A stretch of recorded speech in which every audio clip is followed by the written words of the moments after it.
Cue the music that Peggy hates. I do hate it.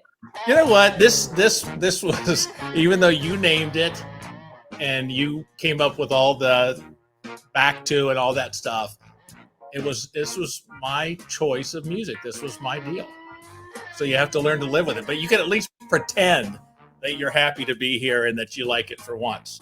I will get us a new. We got to come up with a new theme song. I thought about doing. If we could actually just the one I was thinking of, just because we go back. Oh, this is just now. I'm just ruining the moment. Well, we could do this. We could do. Oh, forget it. Never mind. It was too much. We'll do. Well, I'll try that fun. Don't give me that look like let's start over. I picked that one. So a couple things that I wanted to start off with. One, I heard that I'm now off the hook for having to read your book because the audio version is out. And yep. I'm really excited about hearing you read that opening of chapter 1. Why is that? Because that's the part that says Jeff Graham and the other thing. Or did you have someone else read that for you? No, I read it, but the problem is that you didn't really even.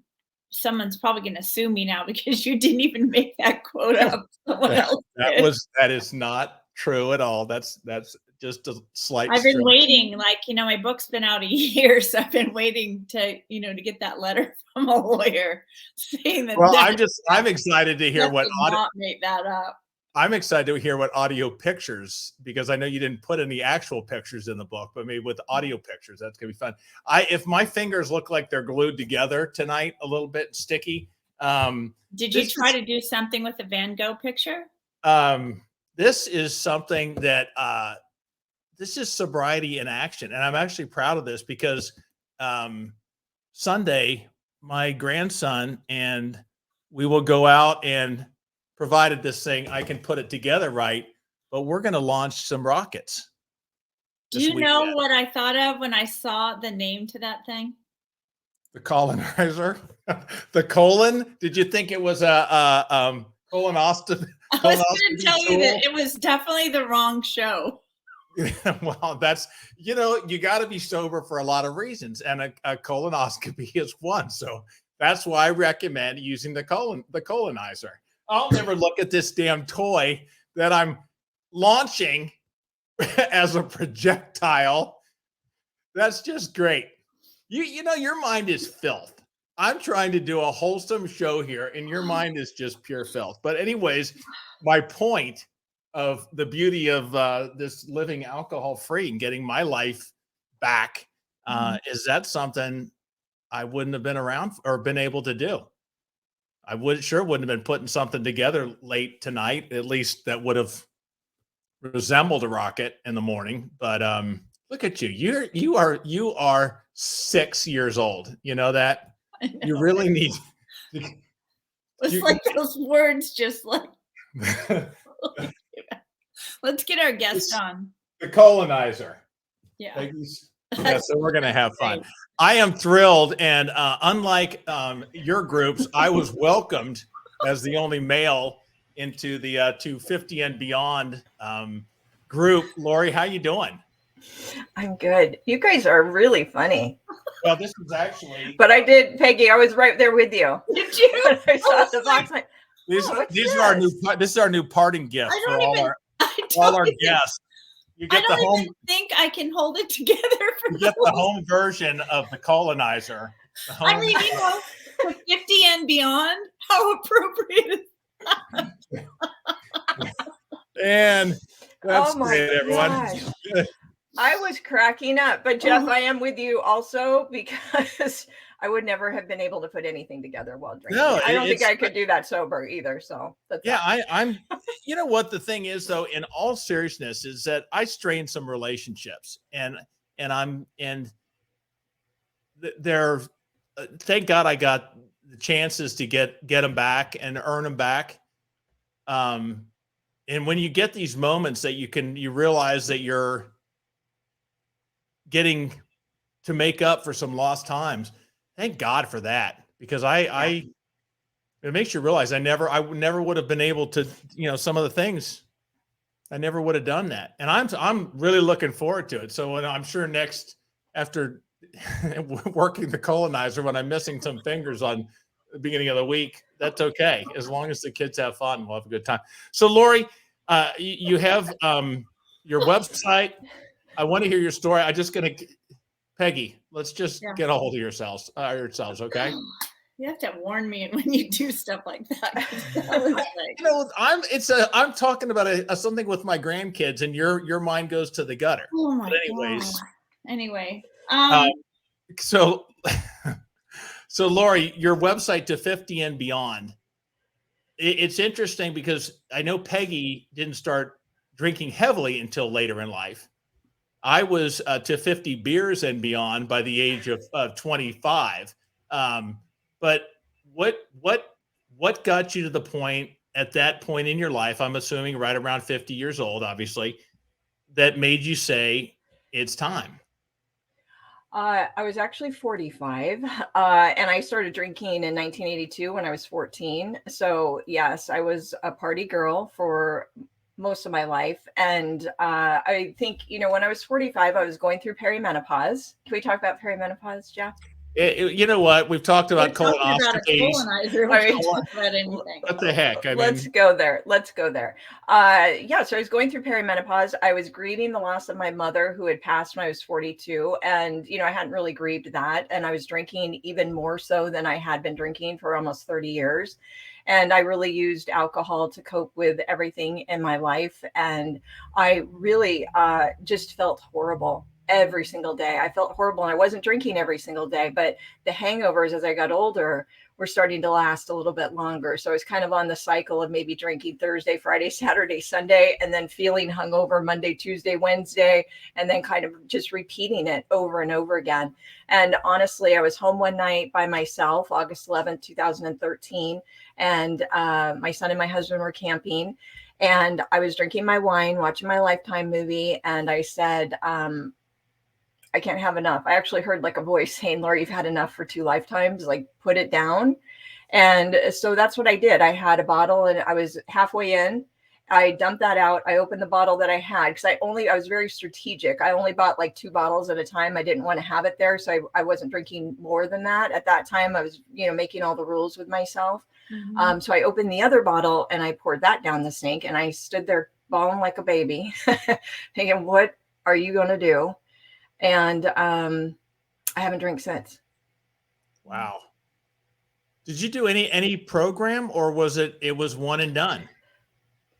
Well, it was one and done. It was a struggle. I did not go to any kind of program. I was very shameful of my drinking. I never thought I would talk publicly about it. Never thought I would talk publicly, let alone even to my closest friends. I was very shameful. So no, I did it on my own. I don't recommend it. I am all for community now and support, but that's the road that I had to take for myself. And I always told myself, though, if I can't do it, then I will get help. It's just the shame was pretty deep at that time. Yeah, and I think sometimes too, that voice. I know that I did go into a program right away, Sober Sis, but I honestly, Lori, don't think that I would have had a drink after that, because I really did hear that voice that said, Peggy, you're done and you're going to be okay. And yeah, I just, it almost, every time I say it, I swear I have goosebumps because I just knew. Yeah.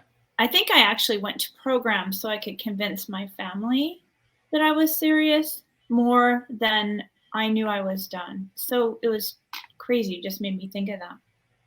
Well, and it's good it worked for you. Mm-hmm. There's a point of, there's a lot of stuff on the internet or social media that how great sobriety is, how great, but there's that middle. I was still looking for that's great. I hope to enjoy that with you someday, but I got to get home without drinking, which I haven't done for 20 years. How do I get, it's that middle. Hey, once you figure it out, come join us. Life is great. But, there's the people that are going, okay, I want that. How do I do it? And that's what, unless you have, like you two both had that moment where it was just potentially over. I don't know if that's as easy for everyone. No, I don't think it is. It wasn't easy for me. I will say that. It was very hard. I mean, I fought myself for a really long time. I started a journal in May of that same year. And so I quit in August. And that journal was just constantly writing, what are you doing? Why do you keep doing this? Like, why are you wasting your life away doing this? And so I really took to that journal, and I go back now. It's like 18 months sober. Why am I still thinking about alcohol? Why is this still so hard? I have great moments. I'm so happy. And then it just turns to that. So it took me a really long time. I think time is our best friend in recovery. I think definitely being patient with ourselves. But in hindsight, sure, I could say that now. But back then, I didn't go into it skipping and thinking that I was going to have this great time. I went into it thinking, I'm the only one. I'll never go to concerts. I'll never dance. I'll never do anything fun again. Tell me a little bit about your story and maybe, you know, your background, and how did 250 and Beyond come to be? 250 and Beyond was an anonymous Instagram account that I started in 2015. I really felt pulled to have some sort of accountability. I was actually starting a Whole30, which is, you know, a diet that is kind of like, I don't know what you call it, like an elimination diet. And so I was starting that, and I had been almost 2 years sober. And so I thought, let me get on Instagram. I didn't know anything about social media. I was on Facebook, but I really didn't use it. Let me get on Instagram. And I opened up a public account, but I used the name 250 and Beyond. I didn't put my name on there because I didn't want any of my friends to know I was doing it. And so I posted, it was like Easter weekend. I posted something saying that I'm starting a Whole30 the next day. It was very odd, awkward. And then I just started posting, and I started meeting people in the sober community. And I started realizing, wow, people are really talking about this openly. I had no idea. And man, that changed everything for me. Instagram changed everything for me. And then let's see, in 2018, I started the podcast. Then that led me into doing some work with some women. I got a couple of certifications. I have a life coach certification, recovery coach certification. I have a nutrition certification. You know, I just wanted to really see where I could do something to help women. But the podcast, the mission just started out in really talking about the things that we don't normally talk about, even with our closest people, you know, like menopause and like aging and addiction and going alcohol free. And yeah, it's, I think I'm on episode 225 this week, and it's just been a blast. I love it. I hear you're going to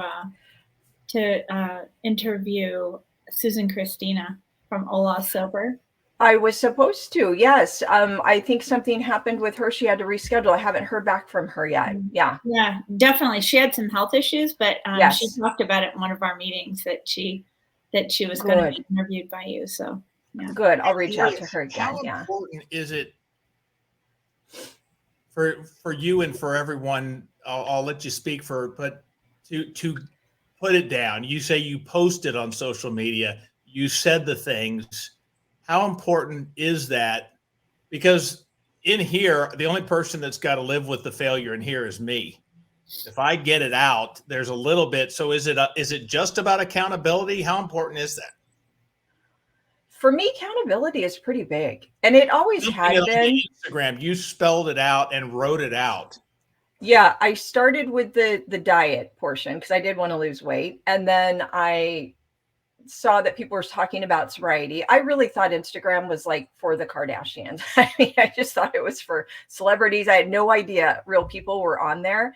And for some reason, this stuff, you know how it does with the algorithm, stuff started showing up. And, you know, I don't know why. But one day, I think it was maybe towards my anniversary, probably, is when I really opened up about my sobriety and talked about it.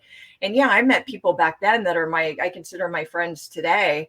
But I think for accountability, like I used to blog years ago, I used to scrapbook a lot. And so I had a blog, and it was kind of like, okay, well, every week I'm going to post on my blog. So I've got to do something, you know, to post. And it was just something that I really enjoyed. So I think it's important. I don't think you have to have like a big community for accountability. You could have one person, you could have like a sober buddy, or you could have a buddy, you know, to work out with or whatever, but sometimes we need it. I just, whether it's even talking with someone when I've had those moments of, there, I said it, you know, whatever it is, you know, that I dislike something or whatever, I'm holding it, that there I said it. And I just wonder if that's the same. How do you feel? How do you feel when you say it? Total relief. Yeah. It just weight off the shoulders. Yeah. It's so much better than keeping it in. You're saying to 50 and beyond, so I'll just use the demographics or the age group of the 50s. But what do you think the biggest obstacle is? And we'll go with women because that's who you work with, for women in that range that are suddenly saying, wait a minute, why is this happening now? What's the biggest obstacle for them to typically overcome? Are you talking about like an obstacle for them to actually go alcohol free? Like say, this is it, I'm in 100%. Yeah. I think there's a couple of different things. I think a lot of it I'm noticing is like the thought, I don't even know if I have to. I don't know if that's for me. I don't know if I should. I don't know if I need to, that type of language. I think a lot has to do with relationships, socializing, even being at home with our partners who drink. I mean, that's a big, huge obstacle. Not having support in our life, not having people to talk to about it. Yeah, I would say that those are the biggest. Yeah. Just kind of getting to that point where, like me, I was just like, oh my gosh, I feel horrible all the time. Could it be alcohol? I don't want it to be alcohol. I really don't. I tried for 2 years to make alcohol work and it just was not working. So I think that we get to that point in life. It's like, well, shoot. And then I started thinking, why didn't I see this sooner? All these thoughts were coming up. Like, why didn't I see this sooner? So yeah, I would say that. I think because it's not the person on the corner with a brown paper bag, right? We are successful people. We have careers. And so when an alcohol addiction problem comes up, I really had the mindset to conquer it and then quit. It was so ridiculous. Like I'm going to be able to show everybody in my family that I can drink like a normal person. And then I'm going to quit because I have this thing where it's like, if I can't control it, there's something wrong with me because I'm successful at everything else in my life. So, and I heard you say that before, and it's just really, again, what made you, what kind of cemented it for you when you kind of got some time in, you started the habit of being sober, but what cemented it for you? What are some of the things that came along in your life that said, yeah, I'm really on the right path?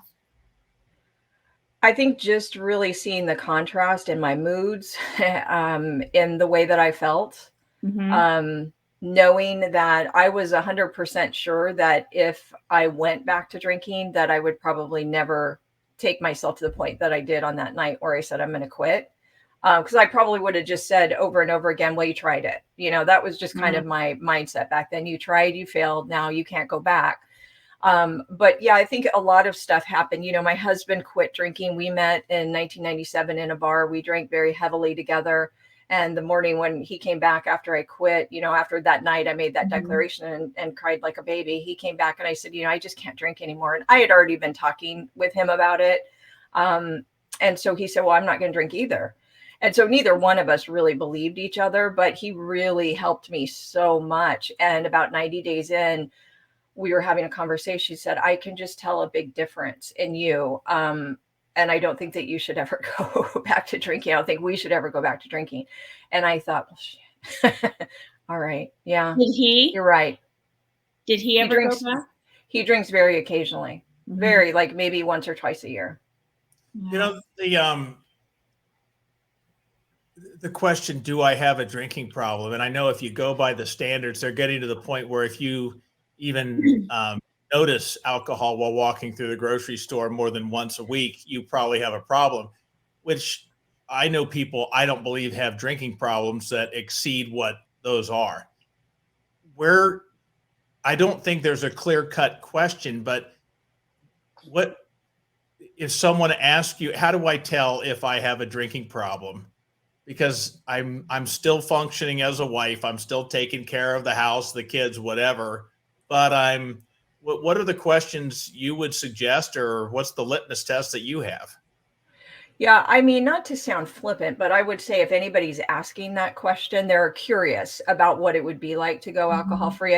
I feel like when we get to that point, like I got to that point where I was Googling everything, like, am I an alcoholic? I was taking the test over and over and over again. And I just knew in my heart that I couldn't continue on that path. I didn't want to be 75 and where I was when I was 45. I didn't want to be like that because I kept thinking it's never going to be enough. If 2 bottles aren't enough in one setting, I don't think it's ever going to be enough for me. But I think we have to just go with the fact that, how do we want to feel? Are we questioning it a lot? Are we thinking about it a lot? I think I've kind of gotten sidetracked from the question. Did I? No, you didn't. No. No. Okay. And then also I was going to say something. Now I lost my train of thought, but I think we just all have to know. I mean, even if somebody had told me, if I had gone to the doctor, like if somebody had said, we have a problem, you have to quit drinking, I don't necessarily think that I would have taken that as my own knowledge. Like, I know that there is something more to my drinking than what there is. Even those tests that came back, like, yes, you probably are. You should probably stop drinking, those types of things. I just knew I didn't want to live my life like that anymore. I just didn't. Laura McCowan does talk about that in her book. Asking if you have a drinking problem is the wrong damn question. How is drinking affecting your life? And again, what you said in the beginning is that you spend 3 days out of 7 with a hangover, and that's what I was doing. And at some point, I mean, I'm glad that my daughter said something to me, because it probably shortcutted it a little bit, but I was just not living, and I was Googling if I had a drinking problem with a glass of Sauvignon Blanc in my hand, I mean, you can find an answer to anything on the internet. And I was, oh my gosh, there was just something. Anyway, I was thinking about something too. Keep going, Jeff. No, I just love talking to you. I'm giggling because I remembered what I was going to say. Okay, good. Good. And now I kind of forgot it. But I'm not giggling at the fact that you're Googling while you're drinking. I did that. For a where I knew I was in trouble, and this is a line from I believe it was in Annie Grace, but it hit home, and I just pulled it up. And even though I have to blank, I still want to drink. It's like, even though I need to, and what it was drive the kids to their game, I still want to drink. Even though I have to work or do whatever, take care of this, I still want to drink. It controlled. It was a part of me. And Peggy, you've heard me say this. I was under the influence of alcohol, even when I wasn't under the influence. Yeah, I really like that statement. It had me. And I use this. I was doing a thing last night. It's like, okay, the amount of time I spent drinking started when you're thinking about drinking. Because in the morning, I'm thinking about, how am I going to get it tonight? What's this evening going to be? What is, started again. How am I going to lie about last night and defend last night? How am I going to I got to get it into the house. How am I going to purchase it? I spent hours drinking when I wasn't even drinking. I mean, it owned my day. And you think about it too, that you don't, if you go home and have a few glasses of wine or beer or whatever your drug of choice is, the rest of the night's wasted too. So not only do you feel like crap in the morning, and then you go to work, and then you come home, and all those things you wanted to do, really, there's no time where you're productive unless you're at work. And even then, there's an influence on that. They judge at the party that I went to from 6 to 8. Oh, I was good. I had a great time. Yeah. Okay, that's not when the problem for me. The problem was after 8 o'clock until, well, I'm still not passed out yet at 2 a.m. So obviously I got to keep drinking. And then in the morning, exhausted, feeling like crap, disposing of it, explaining it. It wasn't just that 2 hours at the party. That wasn't for me the problem. But that's what we think of the drinking last night. No, it's what happened. It's what happened after that no one saw. That's where my problem notes were. Yeah, It's such a good point. It's such a good point because it's not about the drinking. It's about all the hours we spend thinking about it. When am I going to have it? I can't wait to have it. Then you're drinking it. Then you're totally checked out. And then you kind of wake up at 2 a.m. You're wide awake. You can't go back to sleep. You're regretting drinking again. And then it's just that cycle we get in. What I was going to say is we cannot figure out our drinking while we're still drinking. So even if you're coming to this point where you're saying, I don't know if I have a problem. Should I quit? You could always take a break. You could take a break. It doesn't have to be written in stone. And I think that we need to give ourselves that break in so many areas, especially as we get older, but from drinking, so we can kind of get the difference of what it feels like for us. Yeah. Are you comfortable talking about how your son felt about your drinking, you and your husband? Mm-hmm. Yeah, Spence was 12 when I quit. So there was drank at all the birthday parties, all Christmas, all the holidays and everything. I just always remember him after, I told him I'm not going to drink anymore. And he said to me multiple times after I quit drinking, you can never drink again. You can never drink again. And, we've talked about later, he's 21 now. I mean, we've talked about it. I said, do you remember my drinking? And he does remember it. But there wasn't anything specific that he's ever shared with me, but he was there. He was around me. I did all my drinking from home towards the end. I mean, I was drinking a lot from home. Yeah. So not my finest moment, but I'm super happy. I think if you're a mom and you're ever struggling with that, just be happy when you do decide to either take a break or quit, that you still have time with your kids. I'm just glad that I did it when he was 12, because I don't think we get along too well if I was still drinking at all. Well, the message that we can send to our kids of overcoming and I'm not talking recovery from alcohol. No, I'm talking about recovering from problems in life, turning it around. That's the message of, hey, life does trip you up. You are going to trip and fall, but you can get up and go on. And it's the message that, look at mom, or, for me, look at dad. He stumbled, but we can do this. And I look back at my kids, I don't think, because I hit it so well, the drinking was not the problem. It was the damage I did was the lying that they saw, the sneaking. It was the lack of trust was probably much more than stumbling or slurring, because I hid that from them. But there's a lack of trust or honesty here. And that was tough. How old were your kids when you stopped drinking? Well, I'm just 3 years. So my oldest was 28 and down to 23. Wow. So all in their 20s, and they had seen, but yeah, it was it was a lack of trust, and they saw that dad was doing a lot of lying, about things. And that's the only way I could survive. My drinking could survive was to lie about it. Yeah. You just turn into a machine that lies when you have an addiction. It's the only answer I had to get. No one's I can't explain it. Go, oh, okay. Well, that makes sense. So go ahead and let me give you your case of beer back, Dad. Just go for it. That's fine. I had no other options but to lie. And we just believe our own lies. But here's the thing, is that I was providing for the family. I was still coaching games. I was still cheering them on.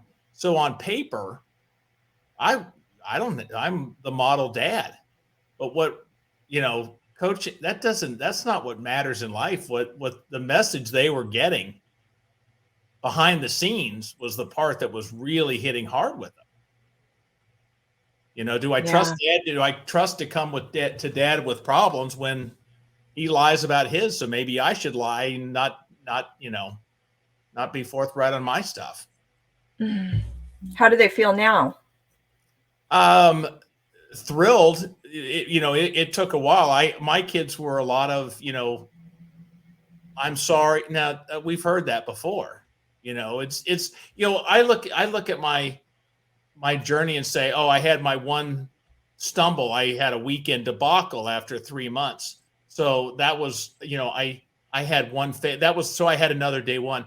my ass. You know how many day ones I had for 30 years? I didn't decide that morning and say I'm going to get sober. Oh, and I had one trip, so I've technically had one. No, I had thousands of day ones before I finally got one to stick. So people that say, "Oh my God, I'm on another day one," well, not me. My whole life was for 25 years. I had day ones. Wow. I was great on Well, day congratulations, Jeff. No, yeah, yeah. I think I think day ones are great. I mean, my goodness, we all get a chance to have another day to start fresh with any no of one our can lives. see, Lori, you said dancing or going to a concert. I don't, people, maybe that's for you, but I can't see that being a possibility for me, is what I think everyone says. Because guys that I heard that quit drinking, well, okay, you know, what are you going to the library again this Friday for the big evening out? You know, I have fun. We have fun stuff that need alcohol. You know, I'm different. And it's like life without alcohol, it's over. I'm just going to function at this point. And my God, I wish I knew then. It does take a while, though. It takes a while, you know, like Lori was talking about in the beginning. I'm just now kind of combining my worlds. Like, you know, COVID was really good for me. I had 8 months under my belt when COVID hit, and so COVID protected me from all those social activities because I didn't go. You know, nobody went. That really helped me get some good sobriety under my belt. But even through, you know, I know you said 18 months, that I was still at 18 months. I was not loving life, and you know, really feeling like I had, you know, lights on my head when I went to even a family event where. But did you feel that was wrong? Did you feel that something's wrong with you because at 18 Oh, yeah. months, I mean, because I would say, look, all those people are drinking normally and I can't drink. And so I, you know, the shift is just happening for me now, a little over 3 years, where I'm, you know, I'm still never going to go anywhere where alcohol is the main event. But I think what Lori's group is doing in the podcast, it's telling people at 18 months to feel like, why am I still feeling these things? To realize, no, you're not alone in that. That's very common. We all have that. You know, because I think for me, I looked at everyone else on their day 2. It's their problems, they're solved and they're happy as could be. And why am I still struggling after a year or at 18 months? So to hear other people saying the things, you go, oh my God, you too? Oh, I thought I was alone. You know, and oh yeah, I said and then you're like, safety in numbers. Let's go forward now, because otherwise, I'm the freak. I'm the one in the room that, why can't I get this? It's still hard for me. I think too, with women, we want to be perfect at everything. I think that's another obstacle. It's just like, I have to do sobriety right. I've heard that from so many women. Like, give me the timeline. It's kind of like that book, What to Expect When You're Expecting. It's like, this is your timeline. You get to decide what is coming for you. You know, and we go into it thinking, like, if we hear, oh, you know, there's this pink cloud, there's this really euphoric feeling, and then we don't feel it, what are we going to do? Oh, everybody else is feeling really good and I'm not. I went into it focused on, this is going to suck. And so I really fought myself, even during my happy times, where I was thinking, wow, this is not a fluke. I'm actually starting to enjoy myself without drinking. How could this be possible? Right. But whatever we focus on is what we really want to focus on. And so I really had to start shifting out of, okay, maybe this isn't a fluke. Maybe that, you know, a lot of it was self-worth. Maybe I am worthy of being really happy without drinking. Maybe I am worthy of being really fun and having fun without drinking. It's just that it had been so new for me, because at 14, I went to a party and I was so shy and everybody was drinking and I had some pink champagne and I walked into the room, all these 80s kids, and I said, oh my gosh, this is my answer to life. I became just this different person. And it really was. That's how I used it. Yeah. What would you say to that 14-year-old girl right now? Oh gosh, that 14-year-old girl. I would tell her to be herself, because there was nothing wrong with her. She was just a funny kid. She was very creative. She had a ton of friends. Everybody loved her.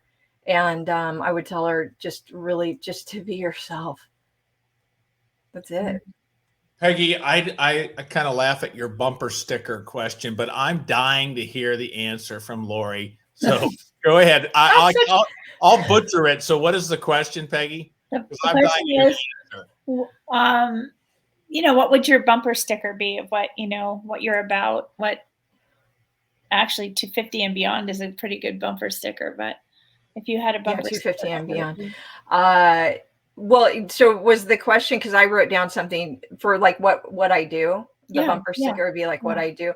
So I always say, I help women in midlife better the relationship with themselves, not alcohol.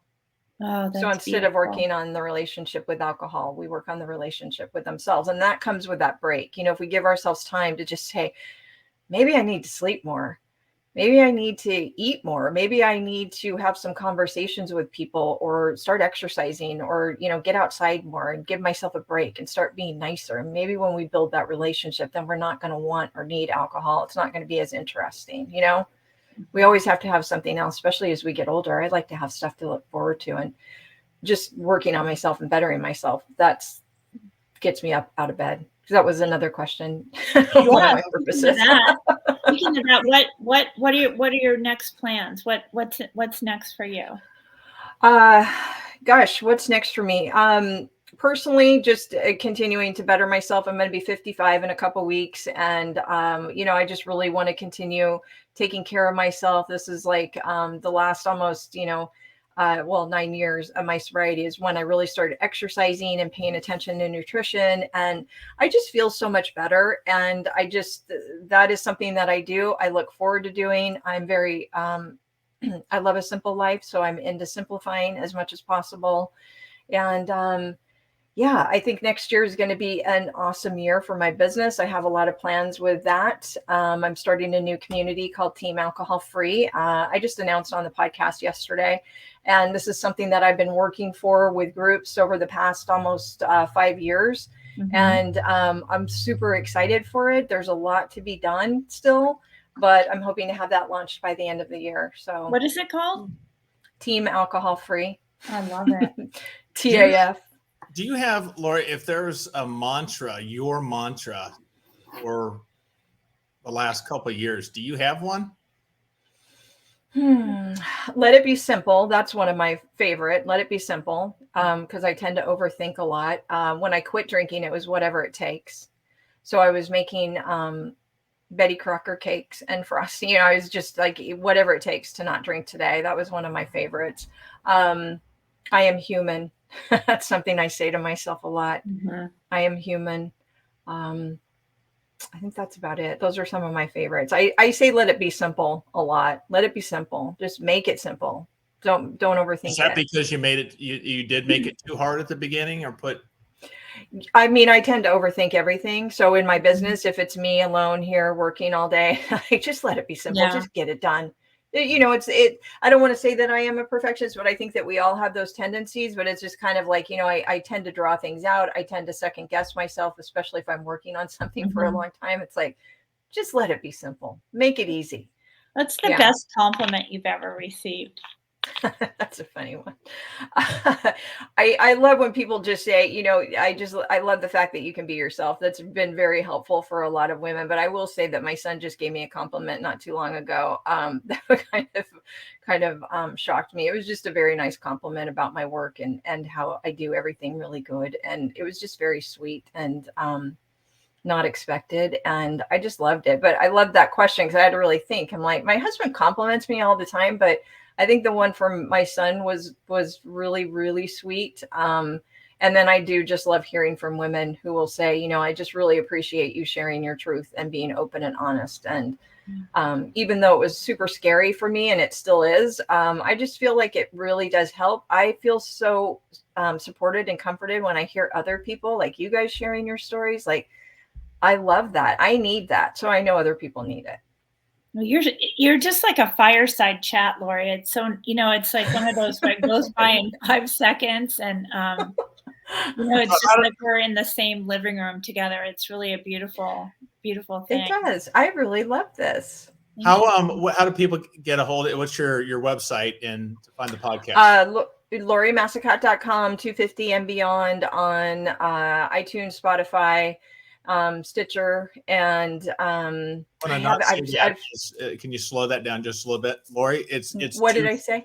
Well, you just flew by it. So it's Lori Massicot what is it? Oh, no. My website's LoriMassicot. Okay. .com. And then the podcast is 250 and beyond. And you can find that on iTunes and Stitcher. And I am rebooting my Instagram account. I've taken the whole year off of social media and I'm starting a new Instagram account. So I'll be back in 2023 on Instagram.